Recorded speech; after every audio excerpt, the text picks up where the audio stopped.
2025 was a strange year for movies, so you know what? Let's rank every single 2025 movie that I saw from last year, because, quite frankly, I have nothing better to do. Now obviously, no one can get up to every single 2025 movie that came out last year, so here's a list of popular movies that I sadly missed from last year.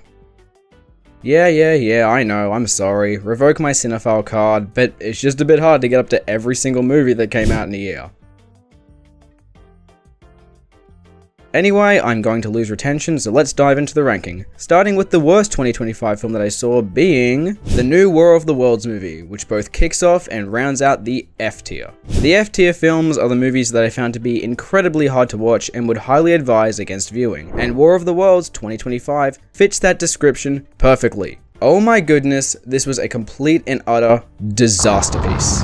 In almost every aspect, War of the Worlds 2025 fails. It tells a highly forced and unendearing story about a father, played by Ice Cube, who has a troubled connection to his family, only for an alien invasion to take place. Ice Cube's character is some government surveillance worker, and basically 90% of this movie takes place in his office, on his computer, as he switches between tabs to communicate with people to take down the aliens. If that doesn't sound boring to you, then I don't know what does. Now obviously, because most of this movie takes place on a bloody desktop, this makes way for a bunch of product placement to be forced down your throat. Like bro, the entire climax revolves around Roderick Heffley getting a USB to Ice Cube through Amazon. Product placement has never been this obvious since the bloody Emoji movie. Ice Cube also acts his heart out by not even staring into the camera half the time. But all of these issues pale in comparison to how bad the editing in this movie is. It's kind of hard to explain, but there is like no sense of focus in this entire movie. Overall, this was absolutely terrible, and please stay away from this movie. Unless you're maybe watching it with friends on a Friday night. I feel like that'd be pretty funny. But yeah, this might be one of the worst movies I've ever seen. But hey, at least we're through the worst of the worst, so let's talk about some better movies. Megan 2.0 makes it up next and kicks off the D tier. The D tier films are the movies that I regret having put my time into them and would not recommend despite having some redeeming qualities. Now, while Megan 2.0 is a massive leap over War of the Worlds, it's sadly not very good. Megan 2.0 was a weird watch and not in a good way. Now, I actually quite liked Megan 1. It's a fun, campy nighttime horror flick, but I wouldn't call it masterclass horror. Outside of like Split, Blumhouse horror has never really scared me. Movies from them like FNAF 1 and 2 were greatly held back by the lack of horror, but at least they had some horror, which is something I cannot say about Megan 2.0. Megan 2.0 just dumps all of the horror from the first movie in favor of being a full-on Mission Impossible-ass action sci-fi. It's not all bad though, the first half was kind of interesting before they pushed for its action sci-fi. It's fast-paced too, so I can't call it too boring, and I guess the production design looks good. Outside of those qualities though, I would not recommend this. Just watch Megan 1 and don't waste your time with this. And with that, I thought Megan 2 was the second worst movie of 2025, right? So if you've been paying close attention, you would have noticed that I ranked this at number 36. Why is this? Did I miss a movie? Did I make an editing error? What's going on here? Well, that's because I actually did watch one more 2025 movie that I thought was worse than this, but not as bad as War of the Worlds. But I assumed you guys wouldn't want me to talk about it because, truth be told, no one's seen it. And it's not worth your time. It was some really low budget Last Supper remake. Okay, it wasn't awful, but the truth is I'm just gonna skip over it. No one's seen it, it's not worth my retention rate, and it's not worth your time. We both win here. Anyway, with that, let's talk about the other Blumhouse film from this year, Five Nights at Freddy's 2.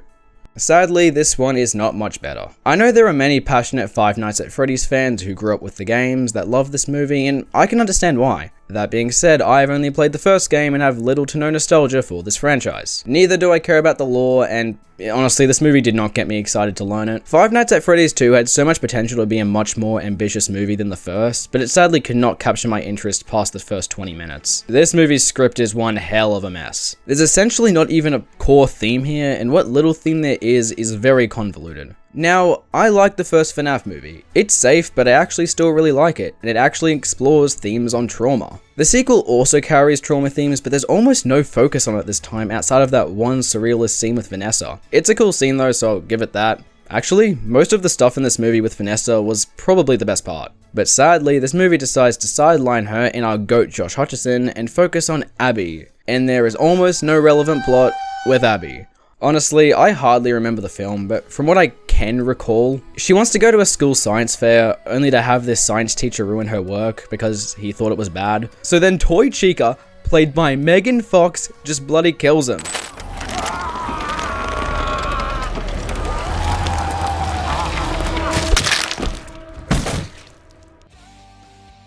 Honestly valid, but like, what? I did not come to watch Five Nights at Freddy's 2 for a science fair plot. I wanted the creepy rabbit man that may or may not look like Frank from Donnie Darko. Afton was the coolest part of the last film, and Matthew Lillard is a legend. Yet, he's nowhere to be seen in this movie outside of like the opening. They set up that he's still alive by the end, which is cool I guess, but I want a refund for my time. This movie just feels like it's trying to set up the next movie for a finale and nothing else. Instead of William Afton taking the scene, there's this new antagonist who has a great design, but yeah, I can't remember anything about her. Okay, you know what? That's enough bad stuff. I'm gonna get hate for this. As a whole, this movie does still look pretty cool, just like the first movie. Especially some of the production design here, it's some of the best from Blumhouse. I love the look of the new pizzeria, and to this movie's credit, the horror scenes are pretty well directed for a PG-13 horror, even if they're not scary. But if I'm being honest, the only improvement over the first movie here was definitely the horror. I found this to be mostly forgettable and very uninteresting. If you're a fan of the lore and the games, you could find some value here with the Easter eggs and whatnot, but this was painfully average in my eyes, and I can't really recommend this to anyone else. Anaconda is next on my ranking. So Anaconda 2025 is a reboot of Anaconda 1997, and the plot of Anaconda 2025 is about two people rebooting Anaconda 1997. So basically, Anaconda 1997 is a movie within the world of Anaconda 2025. So basically, Anaconda 2025 is a movie within Anaconda was released in theaters. Still following? Nah, don't bother, this movie's not really worth your time. Prior to its release, Anaconda really captured my interest because it looked fun and it was filmed in my home country, Australia. And while it was occasionally a fun film, it suffers from really lazy writing. No joke, this feels like a Netflix film put into theaters. Actually, that's an insult to Netflix. They surprisingly had great movies this year. Kpop Demon Hunters, Frankenstein, Wake Up Dead Man, all great critically acclaimed movies. Anaconda sadly just feels like a lot of the Netflix movies that came before. Like, Uglies. Okay, maybe not that bad, but you know what I'm saying. I know many people don't go into comedies looking for incredible writing or anything, which is fair enough, but I'm always looking for a comedy that can give me some rewatchability. Now, the comedy is definitely the best part here. There's a handful of funny and even shocking moments, and I would have liked more of that, and I wish most of them weren't spoiled in the trailers. Instead of more comedy, we have forgettable characters and friendship drama taking up the runtime. Paul Rudd and Jack Black play the main characters. They do a good job and it looks like they had fun while filming, so good for them. But the writing of the two characters is so bad. Paul Rudd's character lies to kick off the plot. There's a third act breakup between the two when Jack Black finds out that feels cliched and forced before they reconcile in 10 minutes, and by then it's all forgotten. Yeah, you've seen this movie before. Again, the movie's at its best when it's pushing for its comedic moments, but it needed a lot more of that for me to call this actually worth your time. Also, surprisingly, there isn't a lot of the so-called Anaconda in this movie, which probably isn't this movie's best idea when the literal marketing hook is the Anaconda. The Ice Cube cameo was fun though, and undoubtedly his best performance of the year. Not a very high bar though, keep that in mind. Maybe watch it if you're bored, but there are just so many better comedy movies that you can watch from 2025, so I wouldn't recommend it personally. And rounding out the D tier, I have The Black Phone 2. Yeah, between this, FNAF, and Megan 2, Blumhouse had a pretty bad year if you ask me. Now, The Black Phone 2 is the best movie that they made from last year, but that's not saying much because it's also a disappointment. Now, The Black Phone 1 is good. The Black Phone 2, on the other hand, is a very forced sequel that just barely stands on thin ice. Despite this, I can't lie, I am quite impressed by the story they came up with for this sequel, because if you know how The Black Phone 1 ended, it kind of ended with the grabber's demise. And he is dead in the sequel, so a lot of this movie's events take place in the past, and are presented through these grainy flashbacks. Side note, but these flashbacks actually look really cool, and I like how they don't shy away from being disturbing. However, every time we cut back to the present day with Finney and his sister, it makes me want to fall asleep. They're being haunted by the ghost of the grabber, and it's obviously all an allegory for trauma, and it works in that regard, but logically, it just gets really unintentionally silly by the end. I mean, the grabber's ghost literally ice skates on ice. Am I supposed to be scared? He was just so much more menacing in the first movie. It didn't help how this movie had no idea how to keep the two main characters interesting either. Finney isn't even the main character anymore. Instead, it's his younger sister who has some incredibly corny romance with this NPC.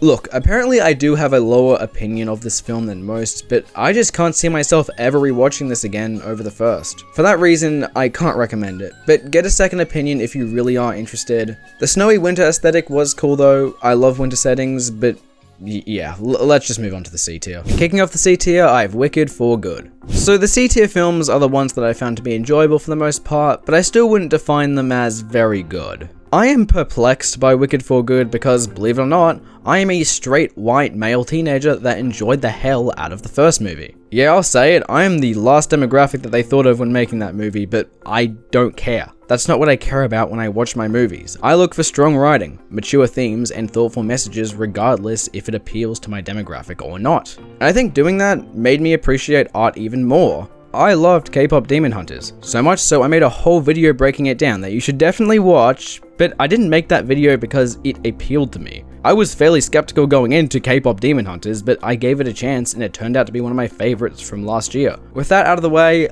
I kinda struggled to appreciate Wicked 2. I really wanted to love it because of how much I loved Wicked 1, but sadly there was just something missing here. I don't like the serious tone this movie went for. I loved Wicked 1 because it wasn't all too serious and was just fun. I feel like the serious tone could have worked for me though, but the conflict behind the events of Wicked 2 almost feels confused, to the extent where I couldn't really find myself invested for a good portion of the movie. And while Glinda and Elphaba have good drama here, I don't know how I feel about the wizard. Is he supposed to be a pure evil or redeemed villain? I couldn't tell you, and my confusion with him kind of undermined the whole thread of this movie. But yeah, the serious tone is really where this movie stumped me. I felt a lot better about this movie by its end though. It's a bittersweet conclusion, and it made me pretty happy, but the rest of this movie just had me with a straight face for most of the time. The song segments were good though. Although none of the songs were really memorable to me, they were still very nice to listen to. Also, the production design during the songs? Great. Overall, while this movie was nowhere near as good as the first, I thought it was fine, and I'm at the very least glad that it ended on a high note. Wicked for Good just barely squeezes into the C tier for me. Next up, I have Mickey 17. Yeah, this movie is really weird, but I think I liked it? I thought the vibe for Mickey 17 was very unique. Space movies are always cool to me, but this one really stands out because of how it's presented. So Mickey 17 is a very polarizing film because of its subject matter. It's a social commentary on capitalism and colonization presented through humans that play the role of stereotypical aliens. In case you can't tell, it's very similar to Avatar in that way. However, it differs from Avatar because Mickey 17 is additionally a black comedy and a satire. I mean, come on, look at Mark Ruffalo, he's clearly impersonating Trump. The visual effects too look clean, sharp, and refined, and Bong's direction is just as so. Now obviously, this movie is nowhere as good as Parasite from him, but I have a feeling that a future rewatch will make me appreciate this movie a little bit more. It just really wasn't what I expected from the trailers, but it's ambitious and I really respect it. Plus, it had me thinking for a while after, and I always appreciate that with what I watch. Again, the humor is still definitely on the weird side for me, and I do also want to say that at times this movie does feel a bit sluggish to get through. But I overall did enjoy this. I'd recommend this if you are interested, but keep in mind that this is likely not going to be what you're expecting. Next up, I have Dogman. This was the first 2025 movie that I watched in 2025, and it was cute, but definitely a weaker effort from DreamWorks. I am nostalgic for Dogman. I used to read the comics when I was 8 or 9, and in hindsight, I have good memories of them. I think they have simple yet effective messages for children. Thankfully, the Dogman movie takes all of that charm from the books and puts it to good use in a movie format. That's just the issue though. You see, Dogman as a movie just takes so much of the earlier books and shoves so many of the events into one movie. And because it's restricted to the tight runtime of a film, it just speedruns through basically everything like it's on a sugar rush. I mean, come on, this movie barely breaks an hour 20 if you exclude credits. That being said, the Dogman movie was still cute to me despite feeling very overstuffed. The look of this movie does the art style from the comics great justice, and those simplistic messages from the comics are thankfully still here and are sweet for kids. And it's not really deep thematically, there isn't any complexity to the story like other recent kids films, but you know what, again, the truth is, Dogman is just a kid's book, and this movie is very much a kid's movie. Overall, it's pretty decent, but comparing it to other movies that I watched this year, it's on the lower end. Sorry, Dogman. And sadly, The Bad Guys 2 also suffers that similar fate. Yeah, DreamWorks, you didn't really do it for me this year. I didn't watch Gabby's Dollhouse though, so you can hold that against me. Dogman and the bad guys are like neck and neck in terms of their placement for this ranking. I was highly anticipating the bad guys 2 for a while now because I love the first movie. It's funny, uniquely animated, endearing, and has a clear yet effective message for kids. I talked about it in my DreamWorks video, so go check that out if you want my extended thoughts. Now, the bad guys 2 still carries a handful of those qualities. I'd even argue that the humor is a bit better here. There's a joke in the climax where Mr. Wolf hypes up everyone and the movie straight up just cuts to their funeral. They're obviously not dead, but that had me cracking up so badly. Emotionally though, The Bad Guys 2 was a major downgrade for me. Wolf and Snake's conflict in the first movie is great, investing, and sweet, and for me is one of the highlights of The Bad Guys 1. The Bad Guys 2 on the other hand didn't emotionally invest me at all.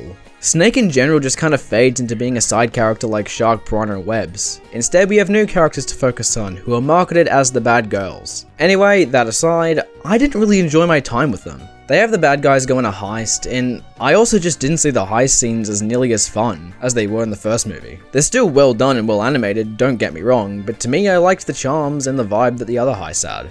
Anyway, let's talk about Diane. She's sidelined from the bad guys almost entirely, which really let me down. But Wolf and Diane do indeed kiss, and the furries will be definitely pleased with that. It felt a little cheesy, but I do ship the two. I'll say it. I'm not a furry though. The climax was probably the best part of the movie, if I'm being honest. It had a very large scale to it, which I thought was really cool, and I overall still really did enjoy seeing these characters again, even if this wasn't as good as I'd hoped. Overall, The Bad Guys 2 was not too bad, guys. Please laugh. Up next, I have the new Austin Butler film, Caught Stealing, and it was relatively fun. This movie was directed by Darren Aronofsky, who is one of my favorite directors. He's known for his very strong dramas, horrors, and thrillers. However, Caught Stealing is actually different from his other movies because it's a comedy. Caught Stealing is a fun, if underwhelming watch from a masterful director. It did at the very least have me feel some strong emotions. I felt really bad for Austin Butler's character Hank, and I really found myself rooting for the guy at all points. That's emotion I can't say I felt when watching Anaconda. Honestly, those dramatic parts in the movie felt very Aronofsky-like, as you'd expect for him, and they're the best parts of this film. He knows how to make depressing characters. Hank is different from his other characters though, because he actually got a somewhat happy ending and a second chance with this cat. Seeing him start a new life by the end was actually unexpected, knowing how Aronofsky films usually end. But yeah, while I remember the dramatic parts of this movie, I struggle to remember the series of events that built it up. I at the very least can recall them being campy and well directed, but not memorable enough for me to really recommend. Overall, from what I've seen, it's the weakest film from this director, but it's relatively decent regardless, take it as you will. Next up, I have the absolute fever dream, which was the Minecraft movie.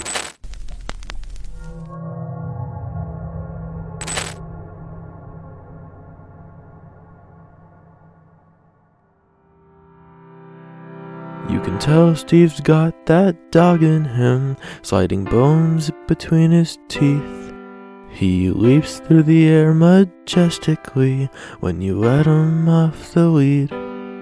I'd make a man sandwich out of Steve and me, with a Garrett in between.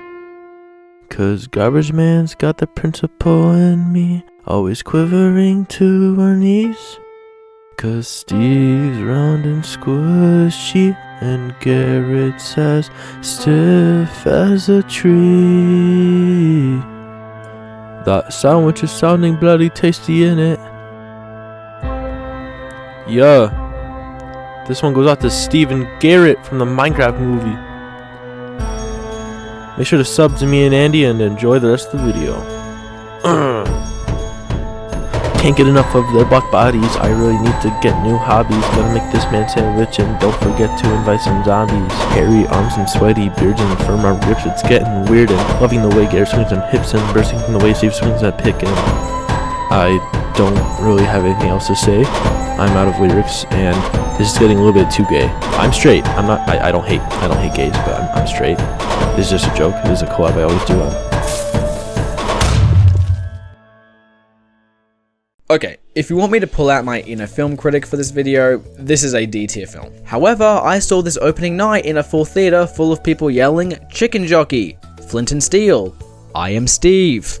That being said, you likely think that I'm going to say that being a critic is the wrong way to watch this movie, when really I don't exactly believe that. You see, Minecraft is a game that I hold very close to my heart. I remember getting a Wii U back in the 2010s and playing the Legacy Console Edition with my sister. And more recently, I have countless memories of playing survival servers with my friends on Java around the time of the pandemic. Minecraft did a lot for me during my childhood. It's a game where you're limited to nothing, and there are so many different ways you can play it. And when I think of Minecraft, I don't think of memes, which is sadly what this movie pushed for, and that disappoints me. This movie was my inner 10-year-old's dream, and many people like myself wanted a different vibe for a Minecraft movie. Something more thematically appropriate for Minecraft, and meaningful. So sadly, the Minecraft movie is a mean movie, but that's also kind of why it works. It's dumb, easy to consume, scrappy fun, and I can't lie, the Minecraft gimmicks they had the cast do were very enjoyable to watch. The choice of making this movie live action was very unusual, but I think they made it work in the end. It was cool seeing the cast traverse different areas of the Minecraft world. As for the comedy, it's pretty cringeworthy, but also sort of in a good way. Probably one of the more enjoyable parts of the movie, but only because of the memes. One part they really fumbled with this one though was the music. Minecraft has an incredible soundtrack, but for some reason, the filmmakers didn't want to use a lot of the Minecraft music, and that's such a disappointment and a missed opportunity. Overall, I didn't hate the Minecraft movie, but I feel like the circumstances that I watched it under with the memes and whatnot was largely holding me back from feeling negative towards it. But it was generally fine. Disappointing, but fine. Take it as you will, watch it if you want, let's move on. Fantastic Four First Steps makes it up next for me. So Fantastic Four First Steps is an enjoyable superhero flick, but not really fantastic.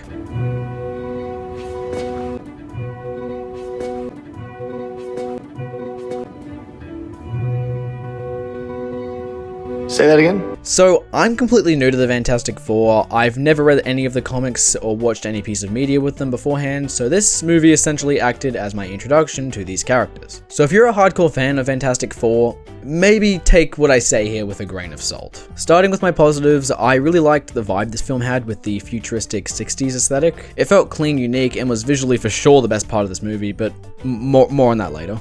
I liked the theme on family, it was touching, and most of the characters here were very enjoyable to be around. They kept this film very entertaining from start to finish. I felt a bit iffy about the casting at first, but it really did all come together for me as the movie went on. But largely because of Pedro Pascal, he really makes his character work emotionally, even if his writing is kinda questionable. This leads me to my negatives. Holy plot holes.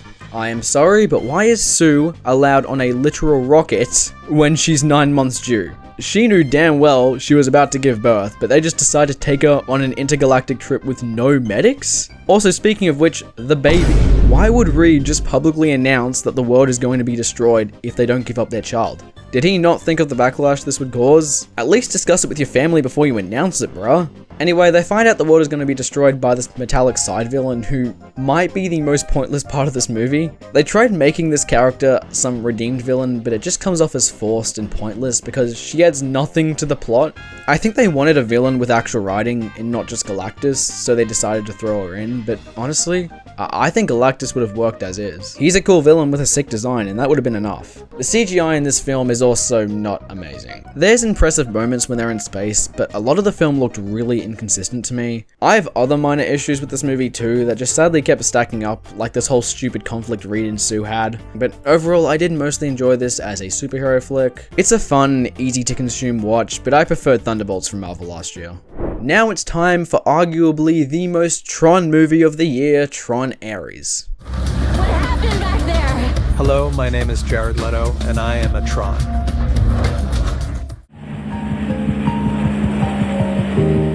It's Tron in time. Say that again?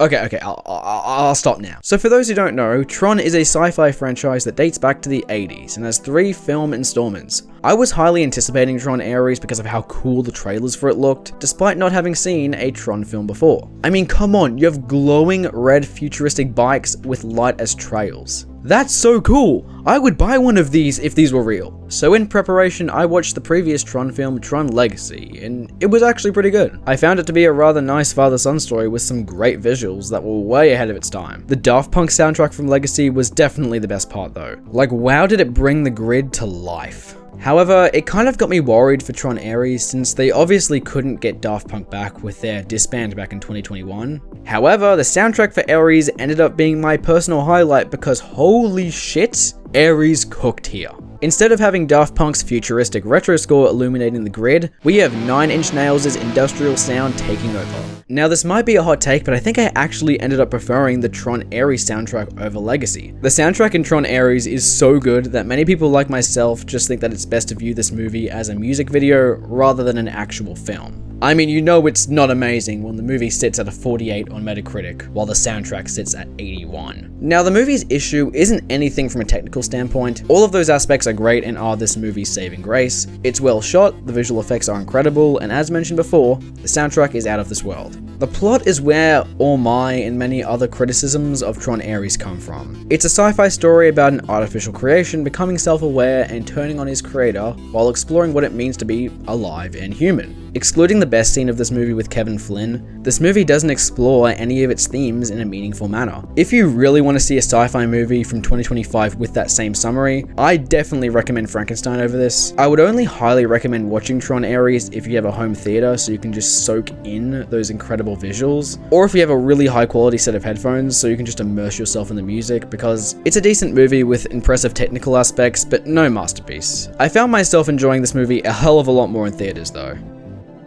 Up next, I have the F1 movie. Full disclosure, I don't watch F1. I was actually brought to the theater by 2 of my friends who are obsessed with Formula 1 so they could introduce me to it, and I thought the movie was pretty alrightish.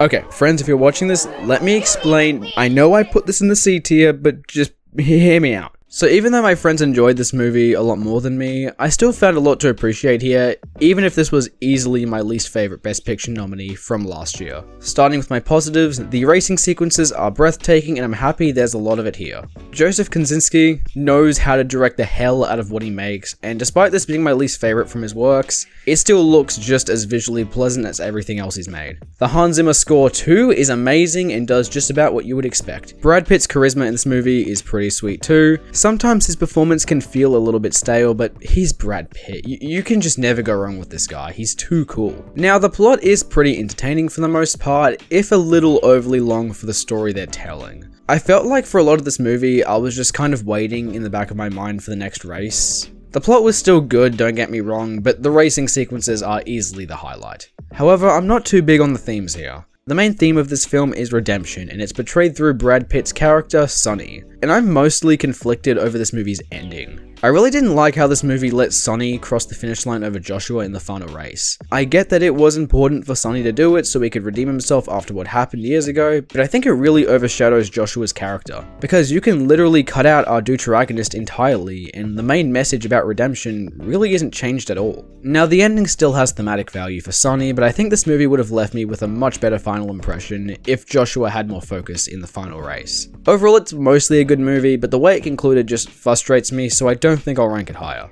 And just like that, we've made it to the B tier with Karate Kid Legends. The B tier movies are the films they thought were good and enjoyable. Now, I love the original Karate Kid, it's a childhood classic of mine, and it has a place in my heart. I have it rated 5 stars on Letterboxd, I love it. And while the screenplay in Karate Kid Legends doesn't match the charm of the original, I actually don't hate it. Do not get me wrong, the Karate Kid formula is certainly overdone at this point, and Karate Kid Legends is a very unoriginal take on it. For that reason, I can't really sugarcoat it. The truth is, this is a fairly generic Karate Kid movie for the most part. That doesn't make it bad though. Sure, the dialogue and some of the acting can be awkward and at times cringy to watch. The villain too is nothing special and is essentially just your NPC villain in these movies, but you know what, I can excuse that because it's always very satisfying watching the villain get his ass clapped in the final fight. Speaking of which, the fight scenes in this movie actually really impressed me with how creative they are. There's a little too much slow-mo with the editing, but I quite like the choreography. Back on the screenplay though, I really connected with the new protagonist Lee and his rather dark backstory. It was definitely the best part of this movie, which is again otherwise pretty generic. The cameos also have a lot of good humor to them. Needed more Johnny Lawrence though, how do you only give this legend one scene?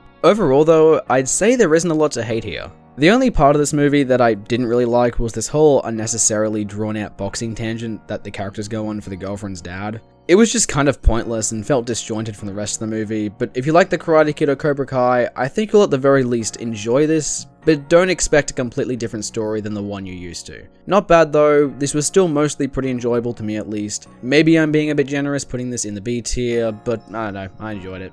Up next on the B tier, I have Elio. Elio was a good Pixar film that was sadly poorly advertised and buried under the massive weight and success of Kpop Demon Hunters. Now, I do need to clarify that good sounds very vague when we talk about Pixar. I made a whole video ranking Pixar not too long ago, and that catalog is very strong if you ask me. So much so that just good from them is almost a disappointment. Sadly, being good with this standard being set puts Elio in the weaker half of the Pixar films. I'll appraise Elio first. It's a well-animated space adventure. I love the designs of the aliens. I enjoy the characters quite a lot too. I love Gordon especially. He's very cute and his interactions with Elio are heartwarming. As a matter of fact, this movie as a whole is quite heartwarming, with the emotional core being with Elio and his mother. As a whole, Elio is good family entertainment. I need to make that clear. That being said, I have watched this movie once, and have gladly watched Kpop Demon Hunters like 7 times more. For me, Elio just lacks a lot of rewatchability. While the characters and emotional core are good, the plot is just standard. Elio goes to space, there's a typical lie revealed plot device, he gets sent back, the stakes get high as he makes his way back, and the plot is resolved in a very underwhelming manner. It's not a bad movie by any means, but you've seen this all before and it's far from a Pixar great. I liked Elio, but I preferred many other animated movies over it. Up next, we're talking about Happy Gilmore 2. The legacy sequel to the Adam Sandler classic is finally here, and I actually don't have a whole lot to say about this one. So despite the middling critical reception, I actually quite like this. I don't know what to tell you, man. Happy Gilmore 2 is your typical Adam Sandler flick. I think you'll know what to expect with this one depending on your opinion of him. I personally like Adam Sandler and therefore liked this. It's really just as easy as that. I at the very least found this to be a lot more enjoyable than the other comedy film from last year that I talked about before, being Anaconda, because unlike that movie, Happy Gilmore 2 actually delivers on its premise. There is golf and funny moments with Sandler. Anaconda has 10 minutes of the bloody Anaconda. Also, Happy Gilmore 2 had more shocking cameos. Again, not a lot to say here. It's not emotionally deep or thematically complex. It is what you'll probably expect if you know Sandler and nothing more. No Other Choice makes it up next for me. So No Other Choice is among the 3 foreign films that I watched from last year, and this one was actually pretty interesting. So No Other Choice was actually rated as the highest rated thriller of 2025 on Letterboxd, which is quite an achievement. The main reason why I decided to go watch this was because I personally love a good thriller. That, and it also had the frontman from Squid Game as the main character, and I love this guy. Now, No Other Choice is a pretty good thriller, but it's not up there with my all-time favorites. The story is about a paper mill worker who gets laid off and put in a financial crisis. From there, he decides that his only other choice is to individually murder people who are fighting for the same job as him. It's a pretty interesting concept, and if it appeals to you, you should for sure watch this movie. The cinematography and overall look of this movie is also very high quality too. There's a lot of creative flair with a lot of the shots and direction here. The acting is another high point, especially from the Squid Game frontman himself. It's very strange to see this actor so hesitant to kill people when you consider how intimidating he is in Squid Game, but I really loved his performance here. So with all this appraisal from me, why haven't I ranked this movie higher? Why is it stuck in the B tier? Well, let's just say that there is a great 1 hour and 30 minute thriller stuck in this 2 hour and 20 minute film. Look, I can deal with slow thrillers, but this movie really tested out my patience sometimes. Especially the build up to his first kill, it took forever. I swear he spends like 40 minutes just scouting the guy. That being said, it's still a thematically rich film that I will likely rewatch someday, and probably soon if this gets an English dub. Now I probably have the weirdest film from last year, Bugonia. Bugonia is weird, wacky, and at times silly, and it's actually kinda good. This is a Yorgos Lanthimos film? I think that's how you pronounce it. And so far I've seen 2 of his movies, Poor Things and this one. If you want to see my detailed thoughts on Poor Things, I talked about it in my 2024 in film vid, but I'll quickly summarize. I felt mostly positive about it, even if it's not really my type of movie. Same kinda goes with Bugonia. This was such an unusual film to me because I knew it was going to be weird knowing the director. That being said, I had no idea what this was going to be about. The name sounded like some ancient board games that my grandparents would make me play, and the poster looked like that one Radiohead album cover. Upon watching though, one thing was clear, this movie is very well crafted. I feel like this movie requires extensive thought to really unpack, and the segment I give it in this video will not do it justice, so let's just talk about the plot. It's basically about 2 conspiracy theorists who abduct Emma Stone's character, convinced that she is an alien going to destroy Earth. What I love about this movie is the final twist. From my viewing experience at least, I knew the twist from the start, but as the movie goes on, it keeps on testing you until you start to feel unconfident with your twist prediction. It basically punishes you for thinking you know the twist from the start, so much so it actually got me by the end. The acting is very strong too, especially from Jesse Plemons, who brings a lot of emotion to his character. The story is just alright though. There's good and emotional aspects to it, but it sadly drags, especially during the middle, where Emma Stone and Jesse Plemons don't really do a lot. Overall, this movie is still good, but again, it's not really my thing, and I think it can be a bit slow during some parts. It ends on a high note though, and for that reason, I'm fairly happy with where I placed it on my ranking. Next up, I have Companion at number 18. Among cinephiles, this movie was a huge January hit. It even became among some of the most popular movies of the year on Letterboxd. And yeah, it's actually a pretty good movie. I love Sophie Thrasher, and I can really see her being a huge movie star in the future. I have seen the last 3 of her movies, and each one of her performances just continues to impress me. So what is Companion really about? Well, it's likely not what you'd expect if you've seen the trailer. It's actually a sci-fi above being a thriller and horror. The main character is called Iris, and she is unaware of the fact that she is a robot bought by this incel named Josh for reasons that I cannot publicly talk about in this video. She eventually becomes self-aware, and this movie is about her escaping and kicking back. Now, unlike Tron Ares and Megan 2, this movie actually has something meaningful and new to say about the current state of AI. It raises concern because what if incels like Josh exist that would legitimately buy an Iris robot for his same intentions? Now, these themes are really thought-provoking, but this movie sadly does not explore them all that well. Because weirdly enough, this movie is also a comedy. There are some hella goofy moments in here that just came off as really weird to me. Cutting them out of this movie in favor of exploring what it's saying would have worked so much better. Regardless, this is still a good debut from Drew Hancock though, and I'm interested to see what he comes up with next. Not a bad watch. Next movie. Now we have my spicy take of the year with Sinners. So unless you were completely out of touch with pop culture last year, you would have likely heard of Sinners. This movie was an absolute box office smash domestically and broke the record for the most Oscar nominations for a film ever. That's kind of insane, but I don't get it, gang. I don't get it. This is a good movie, but I preferred a lot of other movies over it from last year. Acting wise, it's strong and daring, but not as intimidating as the performances from, say, One Battle After Another. Visually and technically, it's an absolute marvel, but not to the extent of, say, Frankenstein. There's a lot of good stuff here, but it's just not a favorite among what I watched last year. However, there is one scene in here where the characters dance to music, and the soundtrack just goes off. It travels through different music areas as flames illuminate the ceiling, foreshadowing what's to come, and like no joke, this might be the sequence of the year. However, I thought the rest of the movie was just good. The start is a bit slow, but it only gets really fun when it starts to push for the horror with the vampires. Now, I know many people feel different about this than I do, and rightfully so. You are as equally as entitled to have an opinion than I am. This is just my take on it. Take it with a grain of salt. I wish I could have seen Sinners as a masterpiece like so many others, but to me it's just a good movie. It definitely has meaning and impressive technical aspects, but it's not a favorite of mine. The new Superman movie makes it in next on my ranking. So Superman 2025 is a superhero film that is both very enjoyable and surprisingly thoughtful thematically. This is a very strong start to the DCU, and I can't wait to see where it goes from here. What I really love about this movie is the sense of humanity within it. Despite Superman's character being a literal alien, this movie is actually about the human experience and it's portrayed through him. The Superman in this movie, just like any of us, feels human emotions. Kindness, compassion, love, and they're all key themes that are explored really well here. Emotionally, I think it could be the most thoughtful superhero film of the year, even if I do overall prefer Thunderbolts. But yeah, seeing Superman being literally alienated because of his origin makes for a story with a lot of heart. Sadly, this movie has one big glaring issue. It's ugly. The colors are way too bright and washed out, the CGI looks overly fake and overly cartoony, and this movie just had so much going for it. Why did it have to look this way? Even the flying looks a bit ridiculous. There are just so many goofy CGI moments that just kept preventing me from really loving this. I have some small story issues, but those are all forgivable and not really worth mentioning. The look of this film cannot be excused though. I overall liked this quite a bit, and I would have loved it if it had only looked better.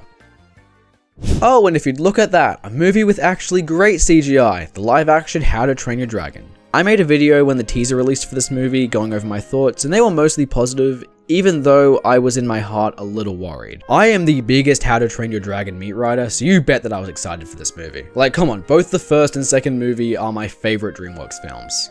And so, the remake is here, and it's been here for a while. What did I think of it? Well, I thought it was quite good. How to Train Your Dragon the remake is a faithful but very safe adaptation of the animated masterpiece. This movie is very much a copy and paste remake, and for that reason, it is in no way better than the original. But let's be real, what really is? How to Train Your Dragon is a masterpiece, and the remake, while good, sadly isn't. The big glaring issue I had from the get-go with this movie was the dialogue. It might just be because I'm so used to the animated original after watching it so many times, but oh my, copy and pasting what is essentially the exact same script into live action was a horrible idea. It feels so animated, I think that's the word I'm looking for, that the entire opening sequence straight up felt like some high-budget fan-made remake. The script is just so awkward in live action, it honestly made me cringe for quite a bit and took me a while to get used to while watching. Once I did get past that this was literally the same movie but in live action though, the film really came together for me and it had me smiling more and more as it went on. Mason Thames and the entire cast is great. John Powell's music is just as chilling, and experiencing it in the theater was incredible. Overall though, this is a good adaptation. As a How to Train Your Dragon fan, I was happy and I would recommend it if you love the original.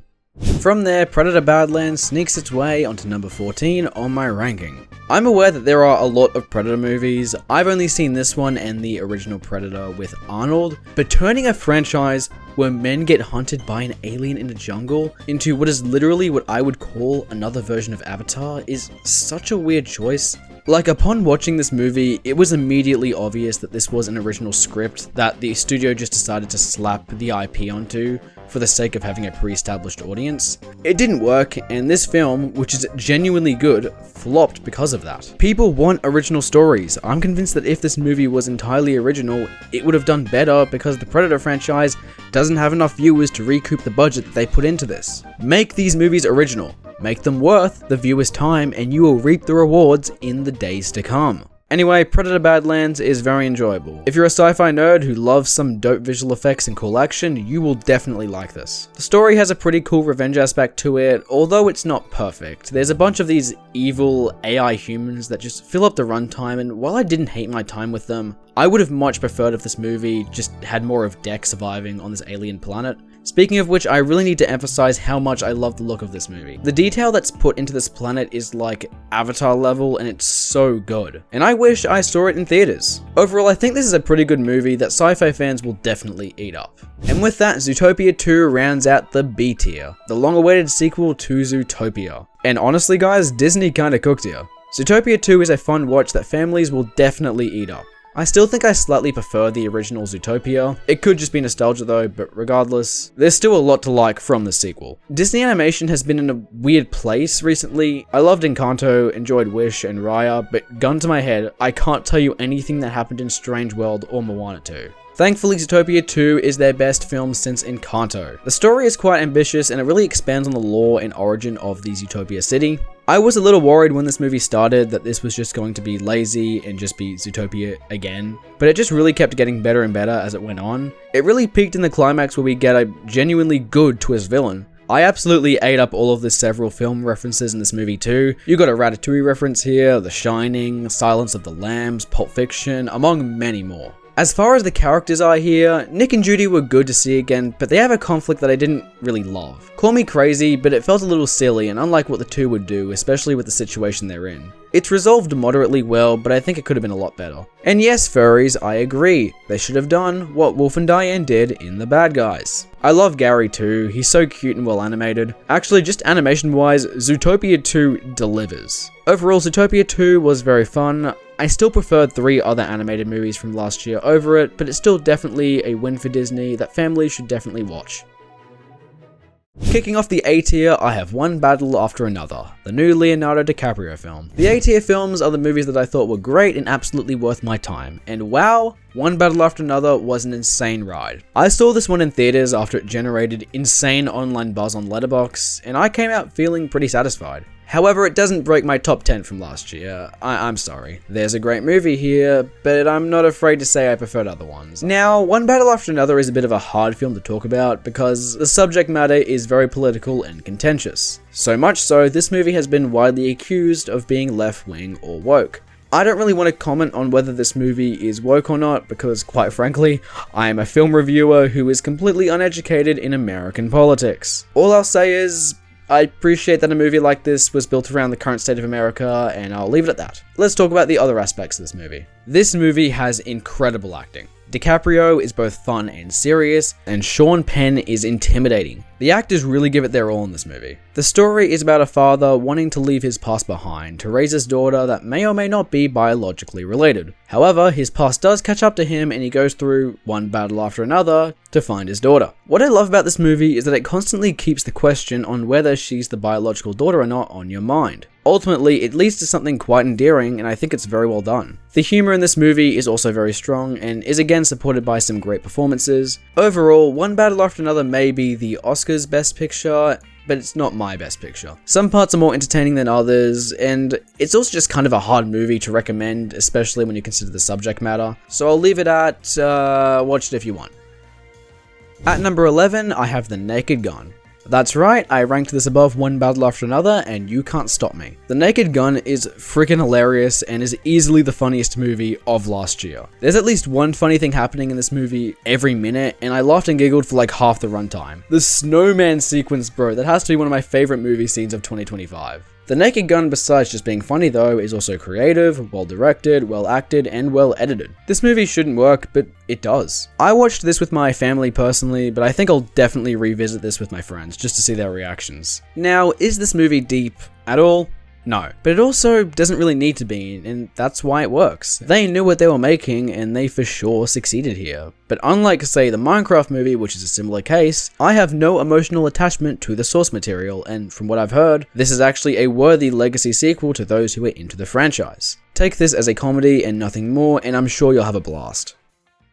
Weapons makes it up next and kicks off the top 10. Weapons is one hell of an original. This was fascinating, well structured, and kinda scary. Between this and Barbarian for 2022, Zach Cregger has so much potential to be a fantastic future filmmaker. So far he's dropped 2 good movies, even if Barbarian was a weaker effort in comparison to this. You see, Weapons and Barbarian both have very non-linear plot structures, and the way in which Barbarian's one is laid out was very flawed in my opinion. Thankfully, he perfected it here, and it makes for such an engaging horror mystery. The story kicks off with this primary teacher coming to school one day, only to find all of her students missing except for one. From there, the plot thickens as you switch from character to character within this town and slowly uncover what happened to them. Basically, every single character in this is just as engaging as the last, and overall I had a great time with Weapons. Also, this movie is actually somewhat scary. It doesn't hold back from being disturbing, and that's largely because of how good the performances are. If I'm being honest, I was mostly scared of Benedict Wong's character.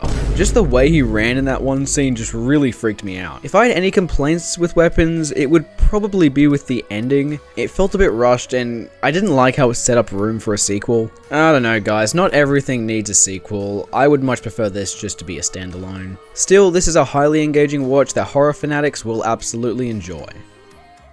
Chainsaw Man The Reze Arc makes it in at number 9. So if you don't know, Chainsaw Man The Reze Arc was actually the highest rated movie on Letterboxd last year, with the weighted average being an 8.7 out of 10. So in my opinion, does it deserve the acclaim? Well, kinda. As of right now, I have it currently rated at an 8, but don't let that confuse you, this is still a really great movie. Chainsaw Man The Reze Arc is a foreign accomplishment in animation that should undeniably be appraised for what it is, because oh my goodness, this movie looks incredible. The action is so fluid and well animated, I could not believe what I was watching in that climax. I don't know what I'm seeing, but I want more of it. The visual direction in this movie is so strong, it also enhances the story at times. Like with the scene in the pool, you can see this fly in a cobweb get trapped and killed between 2 separate shots, foreshadowing what Denji has got himself into. Or additionally, how Makima towards the end literally forms out of rats, showcasing her thematic association with being a vermin. The story itself is very fascinating too. It's about our protagonist Denji meeting this girl called Reze, who is secretly the Bond Devil that wants his chainsaw heart. This movie really works emotionally because there's a lot of emphasis on Denji and how his life has been so rough. He's just a teenager who wants to be loved, and he finally gets a taste of that here with Reze, only to have it fall apart for him. Now, what really caught me off guard is that this movie indicates that Reze actually had feelings for Denji all along, despite her actions. However, sadly, I don't buy this like a lot of other people do.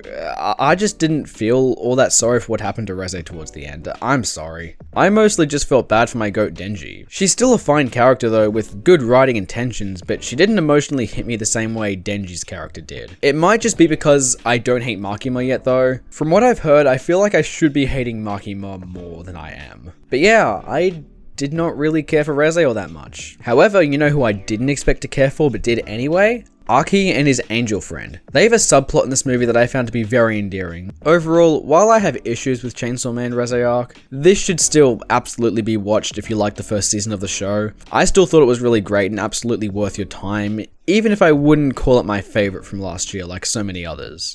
Knives Out 3, also known as Wake Up Dead Man, makes it in at number 8. I switched up on this movie like crazy. Upon release, I didn't really like it that much. Looking back though, I have no idea what I was on because Wake Up Dead Man is a thoughtful whodunit with a lot of meaningful themes. I've watched this movie 3 times now and it just keeps on getting better and better on each viewing. Is this still my least favorite Knives Out film though?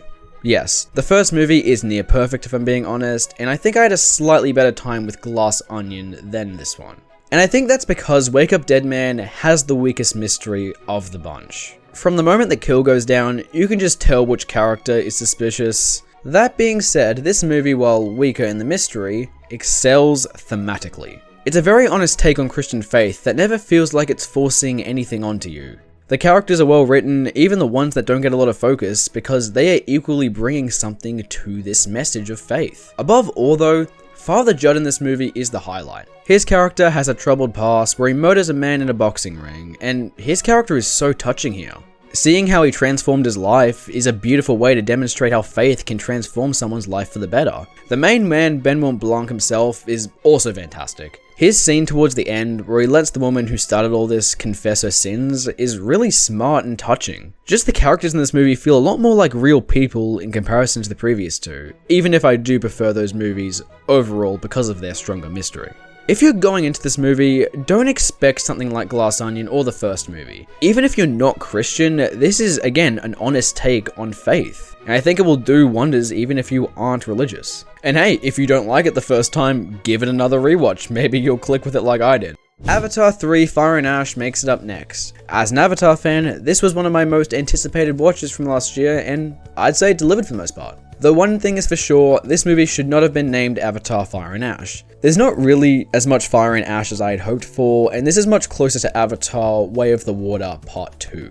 And if I'm being honest, if you didn't like Way of the Water, you will likely not like this either. And I'm saying that as someone who loves that movie and would call it the best Avatar movie so far. There are more story issues in this one, pacing inconsistencies, and predictable moments that pop up in this movie over and over. That will definitely not please those who can't get into this franchise. However, if you are part of the many Avatar fans who liked the other two, you will likely like this. Just like the other two, I just felt so immersed in this movie that I honestly couldn't care for the flaws all that much. I still love these characters and I love this fantasy world. Like, even if you're a diehard hater of these movies, you cannot lie that these visuals are a sight to behold. These movies have been revolutionary in pushing what digital artists can do, even if I see the story issues that many people bring up. However, I am thankful that these movies have good emotional beats. This one is no different, and I really clicked with Jake Sully and his adopted son Spider's relationship. This movie focuses a lot more on Spider, and I really liked the shift personally, even if his character was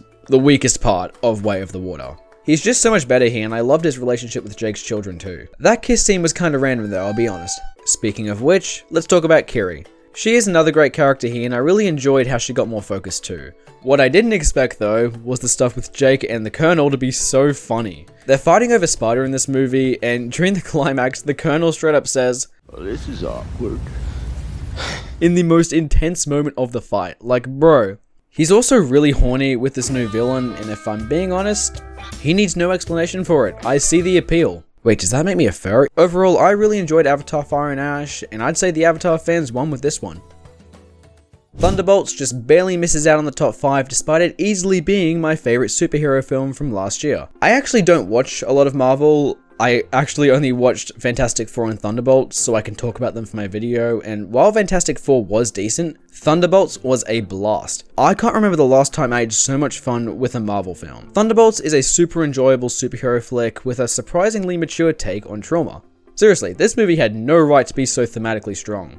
The main villain is called Void, and he's basically the personification of this character named Bob's trauma. Bob's character is fantastic and is easily the best part of this movie. The entire climax with him and Void just had my heart rate up in a way that I did not expect, and the way it was resolved really touched me. As for the two leads, David Harbour and Florence Pugh, they do great and I love their characters. The relationship is good and sweet and whatnot, even if it is kinda cliched. If I'm being honest, I wasn't really that big on the third act breakup, but you know what, the rest of the characters are good, so I won't complain. If I had any big complaints though, it would most definitely be with the fight choreography. There's one fight towards the end that just looks so fake and unreal, it kind of made me laugh upon viewing. The other villain is just kind of whatever. I found Void to just be so much more intimidating than her. But still, I loved Thunderbolts, and knowing that this was great might actually get me back into the MCU in preparation for Avengers Doomsday. Check out Thunderbolts for sure. I wasn't even interested in it, and I had a great time regardless. Breaking into the top 5, we have Marty Supreme. Whoa, this was a watch alright. I recently saw Marty Supreme in a full limited release theater, and I loved it. This movie is essentially what happens when you put Whiplash and Uncut Gems into a blender. If you individually like those movies just like me, odds are you're gonna love this one. The story is about Marty Mauser, a professional ping pong player wanting redemption and going by any means to get it. And when I say any means, I mean it. This guy is a narcissist who will manipulate and abuse everyone around him just to achieve his goal and redeem himself. This movie just slowly escalates into a nightmare for the guy, and watching him react and compromise to so many stressful situations really strikes fear into your nervous system. But while this movie isn't as stressful as Uncut Gems, it's for sure up there, and I have to praise Timothée Chalamet for his performance here. Like, this mad lad took many years behind the scenes just mastering ping pong for this role. He refused to use a stunt double, and I have to give respect. And yes, this also means that those were indeed his cheeks during that one scene. With all seriousness, this is a career-defining performance from him, where he's somehow both super comedic and ruthless with his acting. Also, the needle drops in this movie are chef's kiss. As a certified Donnie Darko enjoyer, hearing a Tears for Fears song in the final credits made my day. However, the Forever Young needle drop might go down as the funniest thing of the year. I mean, bruh, out of all of the scenes they could have picked, they choose this one. Admittingly, at times, this movie does get a little weird and horny, even for my taste, but I got past that and had a blast with Marty Supreme. You do not want to miss this. I'm calling this a modern classic right now. Neja 2 makes it in at number 4. Guys, I am not joking when I say this, but Neja 2 lived up to the hype.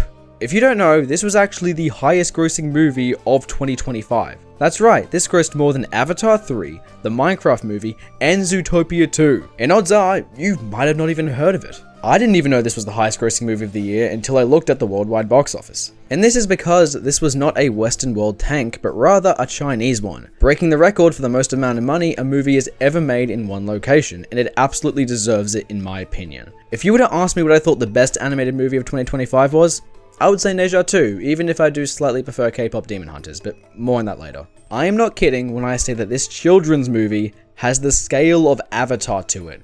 The world feels huge, and this might be one of the best looking 3D animated movies ever. The fight scenes in this movie? Like, what?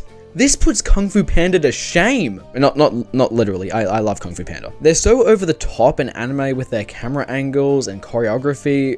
I could not believe what I was seeing at some points. Also, the effects? Like, there's this one scene in the climax where the characters are in a cauldron or pot, and the visual effects just pop off. I could not believe what I was seeing. My jaw dropped, and I think there could have been a tear in my eye. Though to be fair, that might have been because of how emotional this scene was. Yeah, this movie isn't just visually good, it has an emotional story. So basically, the character lore of Neja is that he was essentially born to be evil from the start, and these movies are about him denying his fate, and in this movie, he takes it all up with the Immortals. It's a very cool take on fate and free will. There's so much other stuff in this movie that I wish I could talk about, but this small sect in this video simply cannot do it justice. Watch the first movie and then watch this. The first movie is good, but Neja 2 blows it out of the water. China deserves a clap for making this incredible movie. As for my issues, the dub. Look, I'm a dubbed fella. I want my movies to be in the language I speak, and the Neja 2 dub is noticeably worse than the first movie. Outside of the dub though, there isn't really all that much to complain about. I guess sometimes the script can't keep up with the scale of the story, and there are some moments and additional characters that I was not all that fond of. So it's not a perfect movie, but it is still very enjoyable, and I cannot wait for Neja 3. Still a massive win for China, give it a watch. Mission Impossible: The Final Reckoning kicks off the top 3. Mission Impossible: The Final Reckoning is the finale to the action franchise starring Tom Cruise playing Ethan Hunt. Might be a warmer take putting it up this high, but I don't care. So despite these movies often varying in quality, one thing that I love is that these missions continuously become bigger and feel more impossible with every installment. And this movie has a massive sense of that. This mission genuinely felt impossible and had me stressing out at so many moments. It's just action upon action for hours straight, and I had an absolute blast watching this in the theater. Everything from like the submarine sequence is when this movie locks the hell in. It's not just action though. There's great emotional beats to be found here, like with the sacrifice of Luther. One death that really saddened me and set the stakes for what Ethan Hunt is dealing with. The action is still the best part though. The action set pieces in this movie are downright insane, and I could not believe what I was seeing at some points. The script also has a lot of callbacks and references to the previous movies, which I really appreciated as a hardcore fan of these movies, but sadly this movie is not perfect as much as I'd like to pretend it is. This is like one of those movies that when you watch in theaters, you say, holy shit, 10 out of 10 as it concludes. But then as you think about it more and more, you start to think, okay, they could have done that better. The first hour has its flaws that people have brought up, but they personally don't really bother me. What does bother me though is that this movie is kind of overstuffed. There's too many characters to focus on, but to this movie's credit, I'm shocked of how good the final edit is. This would have been incredibly hard to edit and keep a sense of focus when you have so much going on, so credit to the editor. Still, I love the Mission Impossible movies, and seeing them conclude like this was all I could ever want. This is a thrilling and nail-biting watch, but above all, it's a bittersweet and beautiful farewell to a fantastic franchise. People like me who are nostalgic for these movies will have a blast, even if it's not a perfect movie. Taking the runner-up spot for my favorite movie of the year, I have Kpop Demon Hunters. I'm gonna make this short since I already made a whole video not too long ago breaking down all of the positives and negatives of this film that you should definitely check out, but to summarize, it's a well-written, thematically rich story about fears and shame that really hit me personally. The soundtrack too is fantastic. I don't even listen to K-pop, but the soundtrack was literally all that I would listen to for like 3 months straight. All in all, I'm just very glad that this movie became so culturally significant. It's just everything that the movie industry needed. It's original, female directed, and it brought people back to the movies. Honestly, I'd argue it was the best thing to happen to movies last year, and odds are you've seen it by now. And if you for some reason haven't, you're likely going to at one point in your life, so if you're that person,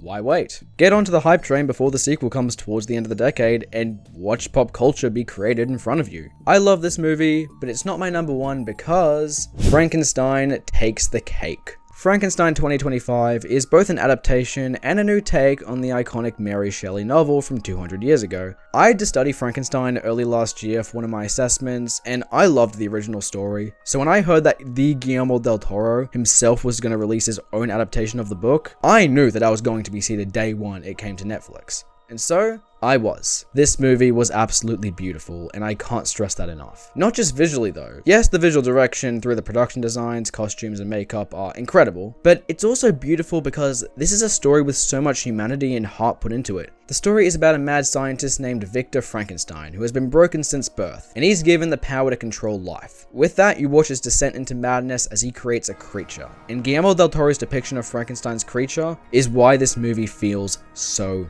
magical. He's depicted as a more emotionally intelligent character than in the original story, and Jacob Elordi just brings this performance all together. There's so many shots where Jacob Elordi's eyes just steal the focus, and you're left feeling so miserable for him. Both Victor and the creature parallel in their story arcs too, because both of their lives were broken at a young age through death, misery, and, well, in this version, daddy issues. Frankenstein's creature continuously breaks upon every tragic event, and it leads to a destructive outrage. Just knowing that he can't die and refuses to live alone in a world that hates him for who he is so sad. However, by the end, despite all of this, he chooses love and forgives Victor, which leads to an alternate bittersweet ending of the story, one that feels very Guillermo del Toro-like. While the novel makes you wonder who the monster really is by the end, this one more so makes you wonder whether the world will accept him for who he is. I mean, if Elizabeth could, why can't anyone else? One common complaint that I hear about this movie is that it's too different from the book, and that's a fair complaint, especially if you have emotional attachment to the novel. Even I admit, this should have been called Guillermo del Toro's Frankenstein, in the same vein as his Pinocchio adaptation from 2022. But honestly, I adore this take on Frankenstein, and its additional themes of love really speak to Guillermo del Toro's writing style.